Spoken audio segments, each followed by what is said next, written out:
اعوذ باللہ من الشیطان الرجیم بسم اللہ الرحمن الرحیم اللہم صل علی محمد وآل محمد وعجل فرجہم۔ مومنین کرام، ماہ مبارک رمضان میں انسان جو عمل بھی انجام دیتا ہے خداوند متعال کی بارگاہ میں وہ مقبولیت پاتا ہے اور وہ عمل قابل قبول ہے خداوند متعال کی بارگاہ میں، اور انسان کو اس کا اجر و ثواب بھی ملتا ہے۔ روایات میں یہ وارد ہوا ہے کہ بعض اعمال ایسے ہیں کہ ماہ مبارک میں رمضان کی دوسرے اعمال کے ساتھ اگر یہ عمل بھی انجام دے انسان تو گویا یہ اس کی ساری رات کی عبادت کے لیے کیا ہے، کافی ہے۔ روایت میں رسول خدا صلی اللہ علیہ وآلہ وسلم سے یہ روایت ہے کہ اگر کوئی شخص ماہ مبارک رمضان کی راتوں میں ماہ مبارک رمضان کے اعمال کے ساتھ سورہ بقرہ کی آیت نمبر 285 اور 286 کو جو ہے رات کو سونے سے پہلے ان کی تلاوت کرتا ہے تو گویا اس نے اپنی ساری رات جو ہے وہ عبادت میں گزاری ہے۔ اب وہ دو آیات کون سی ہیں؟ بسم اللہ الرحمن الرحیم آیت نمبر 285 یہ ہے کہ آمن الرسول بما انزل الیہ من ربہ والمؤمنون کل آمن باللہ وملائکتہ وکتبہ ورسلہ لا نفرق بین احد من رسلہ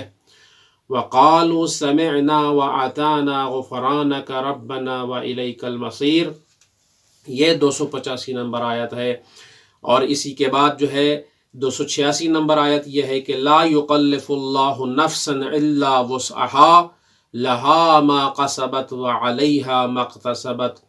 ربنا لا تؤاخذنا ان نسینا او اخطانا ربنا ولا تحمل علینا اصرا كما حملته على الذین من قبلنا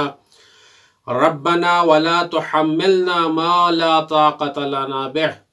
واعف عنا واغفر لنا وارحمنا انت مولانا فانصرنا على القوم الکافرین۔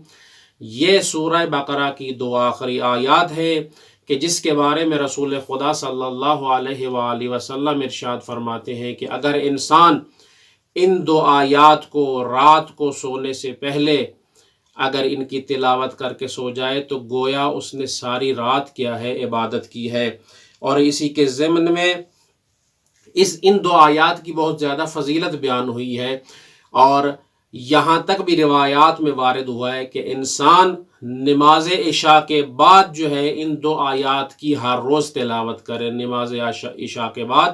ان دو آیات کی تلاوت کرنی چاہیے۔ اور روایات میں امام علی ابن ابی طالب علیہ السلام سے یہ نقل ہوا ہے کہ ہر وہ شخص کہ جو مسلمان ہے اور اس نے اسلام قبول کر لیا ہے تو اس کو رات کو سونے سے پہلے ان دو آیات کی آمن الرسول کی تلاوت کر کے اور آیت الکرسی کی تلاوت کر کے سونا چاہیے۔ اتنی اس کی کیا ہے، فضیلت بیان ہوئی ہے۔ خداوند متعال سے دعا ہے کہ خداوند متعال ہمیں ان اعمال کو انجام دینے کی توفیق عطا فرمائے۔ وعلیکم السلام ورحمۃ اللہ وبرکاتہ۔